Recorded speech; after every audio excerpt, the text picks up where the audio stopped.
Hello, everybody. Happy Friday. Welcome to those watching live on twitch.tv/Vince Russo Live and also on our YouTube stream. The handsome gentleman in front of me is a man by the name of Billy Botti. Billy Botti, the man, the myth, the legend. This was confirmed, guys, last week when I got pictures of Austin's mom. Billy. You know, Billy, all I want to do, Billy, is live the life of Billy Botti for 24 hours. That's it. Like, let me be Billy for 24 hours, because anything over 24 hours, I might get myself in trouble with something I say. Just give me 24 hours. Give me the hair. Give me Austin's mom. Give me everything that comes with the package called Billy Botti. Billy. I would do that trade-off with you. I would be 90. I'd go into 1998 Vince Russo, and I'd like to work for Vince McMahon for one day. So, bro, we could do the 24-hour switch during your height in the Big House. What was the name of the show again? Big Brother. Big Brother, and then you work for Vince for a day. Yeah, that would be good. That's a movie. That's a movie right there, I think. Billy, I got to tell you something, bro. You know, getting to know you for however long we've been doing this show, bro, I don't know if you would be able to keep your mouth shut for 20 hours. I'm telling you, bro. Drew McIntyre says exactly the same thing to me. He said to me so often, he goes, you sure you want to be here? Like, he goes, because you couldn't. He goes the way, because I get frustrated with him, like, just in terms of stuff that he does, and then I send like messages like the next day going, "What was that?" or whatever. Like, I said, if I was there, I would have like ripped this segment apart like before they even like put it on TV. Like, even I could be like down here, like I could be someone's unpaid apprentice, and I still wouldn't be able to. I can't I do not think you would survive one day working with Bruce Pritchard. I honestly don't, bro. Bro, don't get me wrong. I'd love to see it, bro. You wouldn't last one day. You wouldn't last a day, bro. You know what? This transitions well onto something I wanted to talk to you about. I get a lot of stuff on Twitter since I've started doing this show, where we do this show and we agree a lot, like we get on quite well and we're almost on the same page for most things. But when we're not, I get people from the brand messaging me going, Vince thinks this, or Vince doesn't think that, or Vince and the thing is, right, is that I don't think that I'm on this show to agree with everything that he says, but he's constantly pointed out to me that you have a different opinion about something. And the most recent one was, I buried the guy who buried Cody Rhodes yesterday, and I said this guy sounds like a mark. And Louis Benson, good old Louis. Right. And they said, "Oh, hey, can you say that this Vince is having the guy on his show, and Will is friends with him, but I still think he's a mark who should have more of a backbone. I would not let anybody treat me or talk to me like that." And this is the thing. As much as first of all, let me clarify something. Let me make one thing perfectly clear. Will is not friends with the guy. Will worked with the guy. Okay. Okay. Bro, the show I'm doing with him is a show I've been talking about for years, where I've been begging any mark, any neckbeard to sit down with me and have a conversation so I can get in the head of a mark and try to understand their obsession and their seriousness. That's why I'm doing this show. It's got nothing to do with what this guy said yesterday. Nothing at all, bro. And that's the thing. Like, I say that he's a mark and he should have more backbone, and there's no point telling your story afterwards, because I do a show with you who stood up to Vince McMahon and ended up leaving all your own work. Like, all the hard work was done. You had a job there. You had set up enough collateral to earn easy money for 5, 6, 7, 8 years. And similarly, this is something we have in common. My brother worked for a company here called Ministry of Sound, and he got me a job at a company called Head Candy to run a club. And I got there, and I had the same revelation that you had. If you guys listen to Podcast on a Poll, you'll hear something very interesting that Vince says, where he points out that he realized very quickly he was surrounded by idiots who didn't know what they were doing. And there was a big opportunity here for him to further his career. That's exactly what happened with me in Ministry Sound. I got to this place. My brother told me this club was losing business, was losing money in a great location. And I said, do you do this? Do you have flyers? Do you have a Facebook page? Do you have shot girls? What kind of things do we do here in order to generate a business? They were doing nothing. Yeah.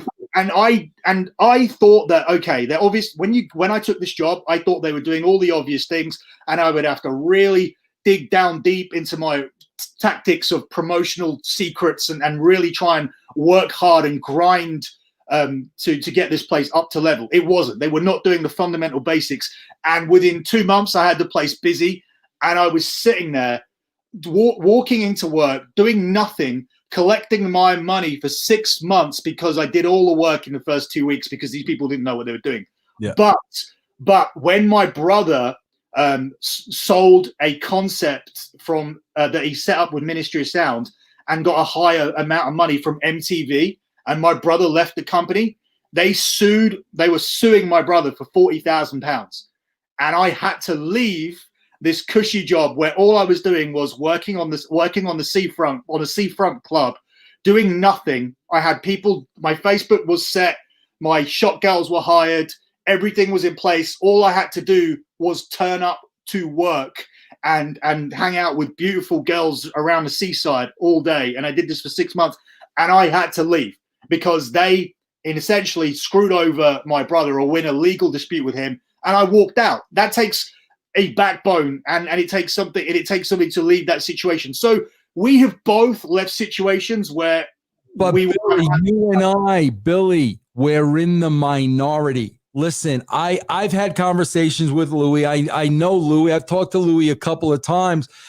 Billy, you and I both know, bro, there is a systematic bullying protocol in wrestling, bro. Bro, the fact of the matter are, you and I are the anomaly. You and I are the exception of the rule, bro. I will go as far as to say 85 to 90% of the people are bullied, cower, fall in line, keep their mouth shut. Bro, that's 85 to 90% of people in wrestling. This is my other point. You also know that you're in the wrestling bubble. You're in the wrestling cycle. And this is what Dustin and Cody know, because they were hazed and they probably weren't given an easy ride. In fact, if anybody, I don't know what way it could have gone. It could have gone both ways.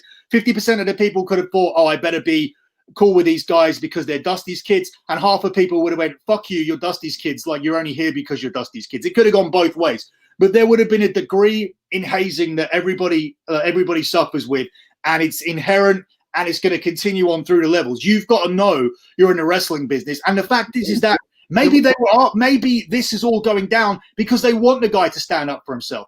There was a time where Chris Jericho told Kofi Kingston, there's a story where he says, you got to stand up for yourself because Vince McMahon is deliberately saying what he's saying. He's not really a racist because I've known him for a long time. And the only reason he's making that comment is because he's waiting for you to go and stand up for him. And he said, and Kofi spoke about how he understood Vince McMahon a lot better during that point. These hazing, these tests and everything go on. And if you're going to work in wrestling, you have to know. I dealt with a lot of shit when I went into British wrestling immediately, where I was in a better position and being paid more than people. And I didn't get out of that by having a go at anyone. I politically negotiated that situation because they brought me in to do wrestling training. And then I was doing this thing where I was doing promos about how I was still unbeaten, but I was beating trainees. They were bringing out kids for me to beat. And a couple of times I got out of this situation and word got around that I'd said, how much is so-and-so paying for the kid I wrestle? How much is he paying for training? Take their training money, pay for the rest of his training for the next 6 weeks and just pay me whatever's left. And I did that for every kid that I worked with, and then word got around that was doing it. Did I do that? Did I do that because I'm an amazingly generous person? No, it was a political move for me to have that go around. I didn't need the money, so it went around everybody. That's what I was doing, and all of a sudden, it became a lot more of an easier place for me to be around because the trainees were talking up about me, about how I was paying for all of them to train, because anybody I work with got their training paid for. And that's the thing. You have to know you have to know where you are. You have to know that you're in a political bubble, you're the wrestling bubble, and how these guys are. If you don't, you shouldn't be involved in it. There's no point coming in and crying about it afterwards because you didn't have the backbone to stick up for yourself. I mean, the thing, what did you have to lose? If you were in a situation where you felt like quitting or whatever, then you might as well have stood up for yourself and see where it got you. The worst thing that could have happened is that they could have actually got physical with you, and then you have a lawsuit against Tony Khan. I don't understand what the issue is here, other than obviously everybody's going to point out maybe not everybody's as comfortable as you. Maybe people need that paycheck. Maybe people don't have anywhere else to go. But yeah, I've always been in. You can't, Billy, you cannot put a price tag on your self-respect, bro. No. If you don't have self-respect, bro, you don't have anything. I don't care that I'm afraid I'm going to lose my job. Am I going to be able to find another job? Bro, once you lose your self-respect, you have nothing, man. Nothing. Nobody will respect you. No, and that's why I think that situation escalated or forward, because that was an easy target. I mean, let's just address this part. Should it be happening, and should this be happening to people, and should we have this culture anyway? No, but there's nothing you can do about it. It passes its way down, and it's going to exist from person to person to person. And it doesn't help when on one company's side, the bullying and the hazing and the immature behavior comes on top. If the top person in this business is in his 70s and he enjoys jokes at the expense of other people, enjoys hazing, and has a very immature attitude towards what he finds funny, which he does, like it's poop jokes and all that kind of shit for Vince that works for him, then that inherently is going to work its way down through the whole business. And the top person in this industry is a very immature man who lives in a bubble. Yeah. See, bro, that's the problem, man. That's why, in Louis' case, bro, that's why you can't be a mark working in the wrestling business, because if you're a mark and now you find yourself on the inside, you're going to be marking out to the point of you will do anything to keep that job. They can pay you anything. They can bully you. They can shit on you. Once you finally get in and you are a mark, you are in heaven. So nothing else is going to matter. Meanwhile, if you're a guy like me or a guy like Billy and you're walking in there and like, yeah, okay, bro, we like wrestling, but this is a job. Period. End of story. And you're looking at it as a job. You're not going to take that shit. But if you are a mark and this is my dream job and I dream my whole life about, working here, bro, what do you think you're going to get?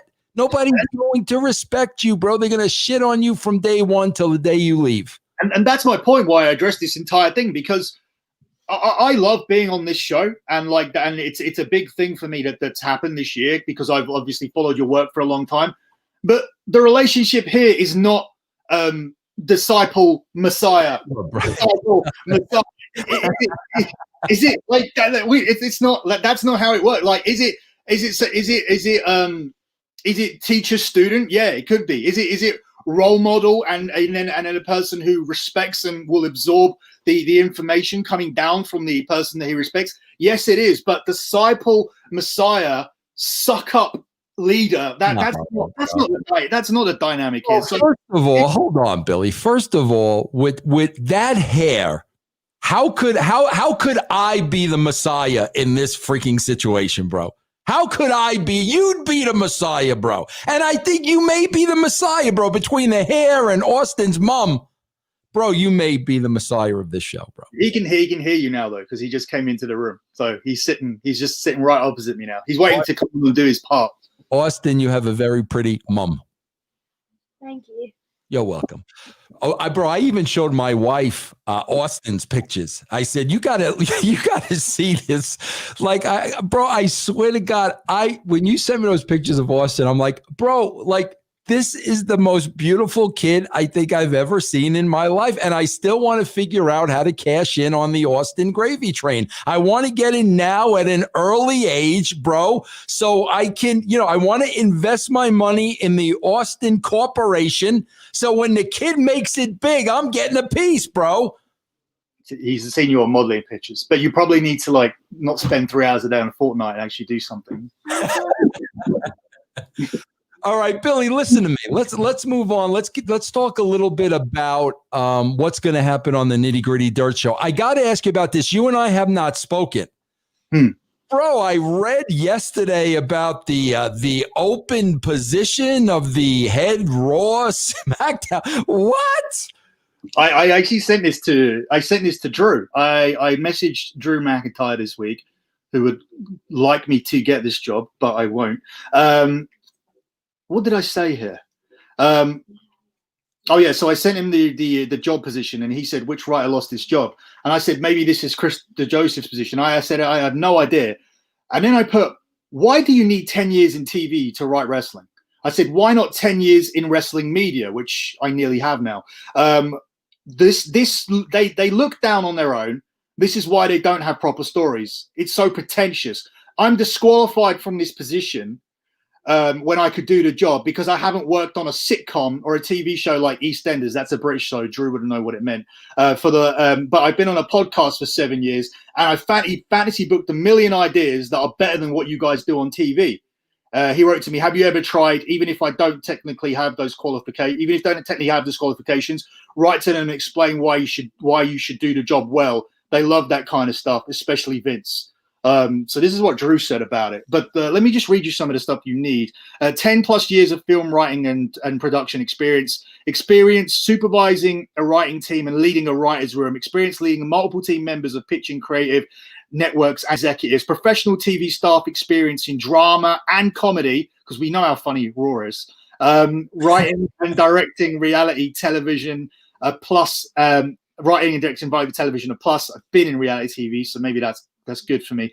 Experience in all aspects of live TV production, a plus. A strong knowledge of WWE shows, talent, storylines, audience demographic, a BA/BS in film, TV, drama, media. So they want you to have acted. They want you to watch wrestling. They want you to have 10 years on TV. They want you to have led a writing room. There's no way this candidate comes out unless Larry David is coming out of retirement. And I'm just trying to figure out, as you read off the list of credentials, I'm trying to figure out when did Stephanie McMahon acquire those list of credentials when she was handed the head creative job? What had she done up to that point, bro, that she was head of creative? What has Bruce done now? like, bro, but can we agree with this, Billy? Billy, honestly, are they, and this is why I don't want you to get the job, bro, are they advertising for a scapegoat? I mean, come on, Billy, seriously. I'm not applying for it. I mean, I was like, sometimes I have chats with certain people, and I get I say to people all the time, like Austin's here in London, like we're not going to up and move to Stanford or anything. But for me, all it is about having 6 to 8 weeks under there. I think that would be what I would last before I opened my mouth and got fired. Unless by some miracle. Time out before you go on. Let's give lock betting a plug right here. What are the odds? What would you lay the odds down of you lasting 6 to 8 weeks? What would you lay the odds down to? Oh, 2 to 1. Yeah, I'm definitely betting against those odds. Definite. Big money. Yeah, it's.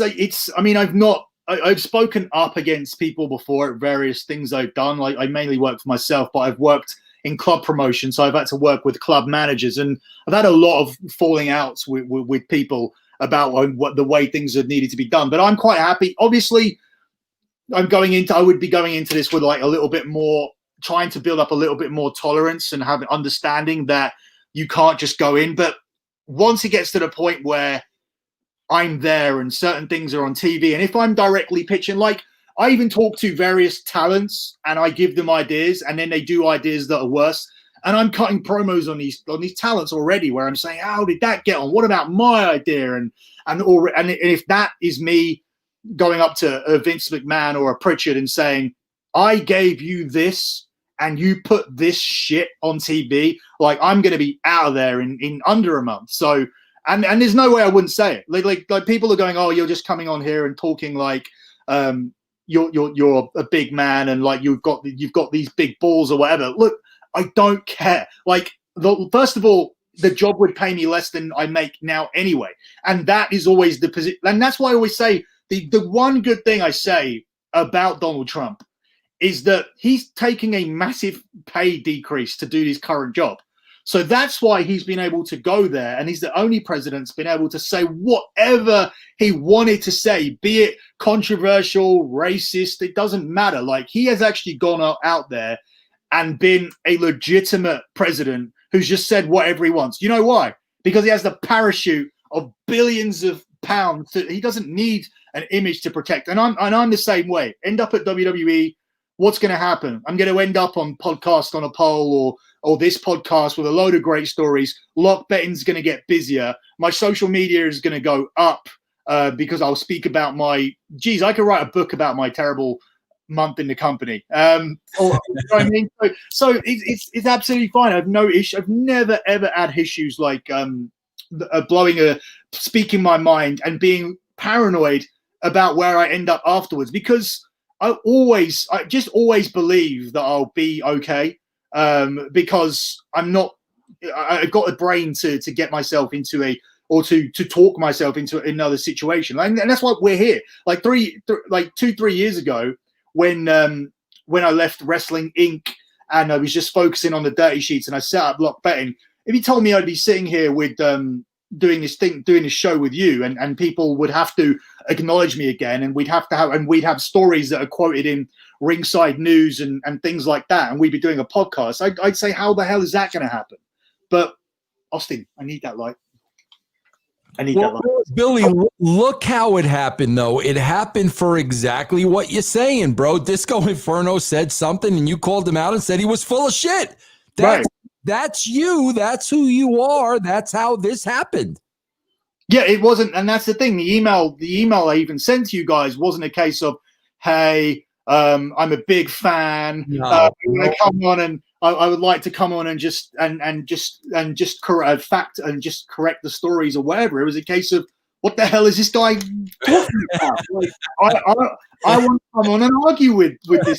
Like, it wasn't exactly like that, but the tone was more polite than that, because I respect Vince. But essentially, it was, let me come on and argue with this person. Like, and my personality was, okay, when and where, bro, and here we are.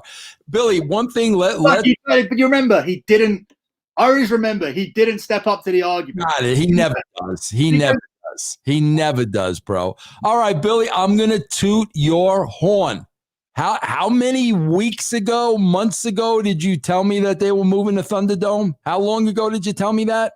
Yeah, a couple of things that happened this week. So it looks like Rollins is going to be going any week now, and I said that he requested that maternity leave time, which looks to be coming up. And the debate, I told you not just that they were leaving, well, Thunderdome's going with them, but I said a few weeks ago about looking at Amway Center.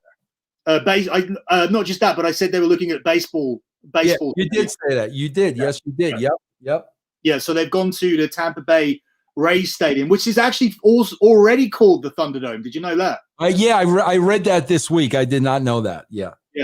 So yeah, that's what's going on. Yeah, we spoke about that on the other side, but we got loads of stories again this week. This is going to be a fun show this week because there's a lot of stuff to get into. Before we give the tease and the preview of what's going to be on patreon.com/Russo TWC, bro, did you see the pictures of Rollins and his pregnant wife, Becky? I did. They were beautiful pictures, man. I mean, those were really, really nice, classy pictures. And bro, I'm looking at these pictures and I'm like, bro, Seth Rollins looked like $1 million. I'm like, what? How come like I don't see that Seth on TV, bro? I have no idea. Yeah, I mean, even with her, like, I don't think they ever capitalized on that side of it. But that's the thing. She had a very mark following where she came across as everybody's the girlfriend that everybody wanted, which I think helped her a lot. And in at the same time, I don't think it helped Seth Rollins. Like, this relationship hasn't helped Seth Rollins at all. It hasn't helped putting it on TV. It didn't help when they put them in mixed tags. What about to me, bro? The final bullet was, bro. Remember the rib of the man's man? Remember Rollins became the man? Like, oh, that freaking killed him, bro. Oh, the T-shirt, the whole yes, absolutely. Yeah, we talked about it on our show as well. Like, we talked about how that would never, ever, ever be a good idea for your top guy. I can't imagine Drew McIntyre being with someone in the company and them calling him that now. So.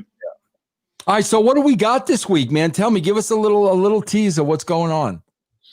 Okay, so we are talking a lot this week about the independent contractor situation and the possible reclassification of that.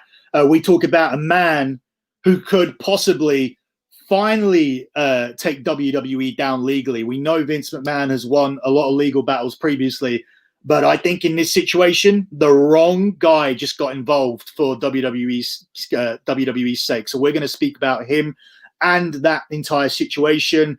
We're going to talk about the biggest Hall of Fame in wrestling, the Wrestling Observer Hall of Fame. We'll talk about that for a little bit.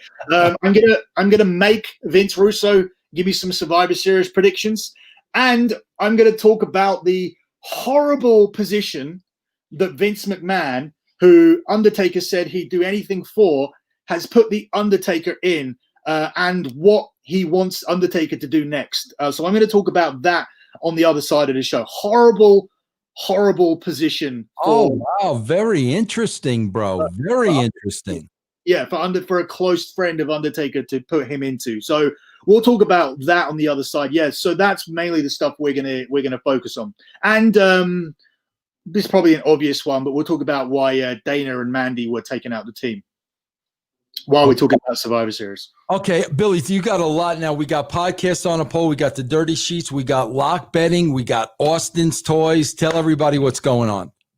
Okay, so Podcast on a Poll starts this Monday. We've already recorded the first episode. We are already in the top 25 wrestling podcasts in the world from our trailer.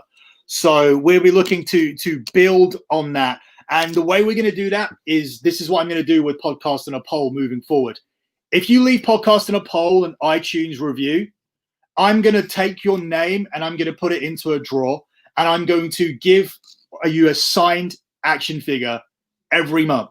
I'm going to give somebody a signed action figure every month, one from my own collection. I'm going to give you a choice of like 3, 4, and you can choose what you have. So I put some figures to the side to do that. Oh, wow, bro, that's crazy, man. If you leave your review, you're going to go into the hat like permanently. So I'm going to make these little tabs, and if you leave a review, you're not just That's a scam likely, bro. Scam likely. Go ahead, Billy. Yeah, you're not just going to be eligible to win in the month that you leave a review. Your name doesn't come out of the hat. So if you leave a review once, forevermore, for the next 3 years of Podcast on a Poll, you'll be in the hat, and you may be able to win yourself one of these signs. That is awesome, bro. Holy crap. Nice. Yes, all you have to do is leave us a 5-star review on iTunes. It have to be 5-star though. I'm not gonna. Only the 5-star reviews manage to go through. So yeah, but also don't just do that without listening to the show. Make sure you go and listen to Podcast on a Poll, because it's at the first episode we do Vince's early years, which takes you through WWF magazine, and there's a lot more stuff there than even I was expecting for us to find out about that period. I still can't believe that before you got there they didn't write the mag that they didn't ask the superstars for those interviews were fake, and they just wrote the magazine from cover to cover without talking to anybody.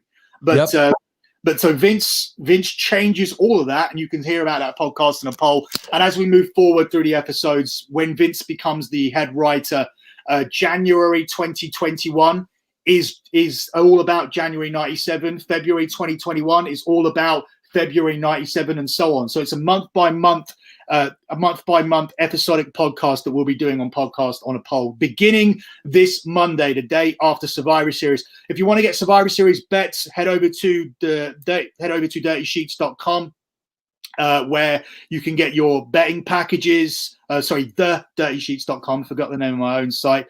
But if you want all sports, head over to lockbetting.com. We had an 8-2 day yesterday. We're just killing it in the football, NFL, tennis. This is one of the best months I've had. It won't be my best month of all time because we don't have futures picks in there. Futures picks are where you bet on things. Say you bet on a win total for the MLB at the start of the season. Say you say the Yankees are going to win over 80 games or whatever. Like, that's a win total. Or an NFL team's going to win over 11 games. That's a win total. We don't have win totals or futures ending in November. But individually, for just picking things that are happening on the day, this is lining up to be my best month of all time. So head over to lockbetting.com. If you want to check the P&L, the spreadsheets, head over to my other Twitter, which is at SGP Soccer, and the pinned tweet is always there. And this kid next to me is dying to talk about at Austin's Toys on Instagram. Let him in. Get out of the way, old man. As well. What is? Yeah, I've had my birthday. So what we got here is the only figure that I keep in a box permanently and doesn't go in the shelf. Don't know what it looks like. So we should take it out. So you keep that in the box. You don't even take that out. So you're taking it out just for this show. Yeah, I don't display it at all, but just because I don't want it to get any sun damage, dust. Yeah. Wow. Here we go. Wow. Hold on. Man, that looks like it's right out of Lord of the Rings. How many of those did they make? Not many. I thought it had a number on it here somewhere. God, that is beautiful. Man, they do make some beautiful toys, bro. I'm gonna sort the light out here so the signature. I don't know if you could see it at all. I can't see the signature. Let me see if I need more light. Oh, hold on, that works. Where is it? Where is the signature, bro? Where are we looking? Here. Oh, I see it. I got it. Yeah. It says Undertaker 2011. Let me change that light again. That is beautiful, man. God. They do have some nice merch, man. I mean, they really do, bro. That's not coming up at all, is it, Austin? Oh no. I'll tell you what we should do. Here, we'll use the phone light and put it on the figure here. Does that work? Yeah, I saw the signature. I could see it. You know what? In real life, it's a lot cleaner than it's coming up here. Yeah. But he has a very cool signature. Now, how old is that? It's 2011. It's exactly he puts the year on everything. Oh man, that is all. Bro, can you imagine how much money he's made on merch over the years, bro? Oh, I don't know. You were there when during the Attitude Era when he was at his peak. But he was a heel during then. I think over the years, yeah, he would have. I don't know if he's ever been the number one guy, but he certainly would have remained in the top 5 throughout. I mean, this month alone, he's going to be making a ton of money. That's awesome. Good for him. That's good. good. But did you see about his cameo? Did you see his cameo? So they sold 30 cameos with Undertaker yesterday for $1,000 each for 3 minutes. Oh my gosh, bro. You know, he made 30 grand in 90 minutes. Well, I think he made 10 grand from what I've been told. And Cameo took 10 grand and the WWE took 10 grand. I think that's the arrangement that they've come up with. Jeez, good for him, bro. That's great, man. That's crazy. I can't wait to hear the story on the other end of what Vince wants him to do, because I've not heard anything about this. Yeah, look at that. Show Vince the back as well. I like that. It's like a comic Undertaker. Oh wow, that is awesome, man. That is really cool. Do you know who wrote this WrestleMania in 15? Who? 15. Yeah. Oh, I thought you meant the writing on the box. Oh yeah, I wrote WrestleMania. I'm telling him who wrote WrestleMania. Yeah, that's Vince's WrestleMania. Austin, what do you think of what's going on WWE TV lately? What do you think about Raw, SmackDown? What's going on? What do you like? What don't you like? Just 1 second. He's not done Raw yet, so don't spoil him. Okay. Just to make sure. Did you watch SmackDown? Yeah. What do you like on SmackDown? The last match of last week. What do you like on SmackDown right now? Like the Roman thing. Good. And Yeah, that's good. I like the Sasha thing too. With Bailey? Why do you like that? What do you like about it? Keep feet down. Talk to him. Like that, it's like they were like all friends, and then they broke up, and then Bailey was like champion for a long time, and now she's champion. Yeah. Mm. I think it's a really good rivalry. Yeah. Oh, that's good that you like that, bro. That's good. That's good. Some good insight. And what do you like? Do you still like? You used to like Roman, right? You met Roman, didn't you? What about now? I still like him. I just don't want him. I just want him to lose it. I just want McIntyre to win the title back and then beat him at Survivor Series. Listen, They say fans. Austin, between you and your dad, okay, who's the tribal chief and head of the table, you or your dad in the household? Wow, he's having a hard time answering that, Bill. Him. Okay. All right. That's very nice. Very. Wow, Billy, he hesitated there for a minute naming the head of the table, bro. I tell you why he hesitates. Because he watches what he wants on TV. If I want to watch something, he always will get the decision. We eat where he wants. Oh, that's a good dad. Sleep when he wants. That's a good dad right there. Sleep. I think you showed Vince that. I don't think he's ever seen that one. God, they make some nice figures. That's a nice figure, bro. They really do make. I wish these autographs were coming up in his life. I could see that. I could see it, bro. I could see it. Yeah, I could see it. I could definitely see it. Yep, I see it. Thank you. Yeah. All right. All right, Austin. Take care, man. See you. Thanks for sharing that with us. See you, bro. Thanks for giving us your insights. All right, me and Billy are going to jump over to patreon.com/Russo TWC. We're going to get into this news now. All the details, guys, join us over there. This show will be available tomorrow, bro, on Saturday. Patreon.com/Russo TWC. We will see you guys on Patreon.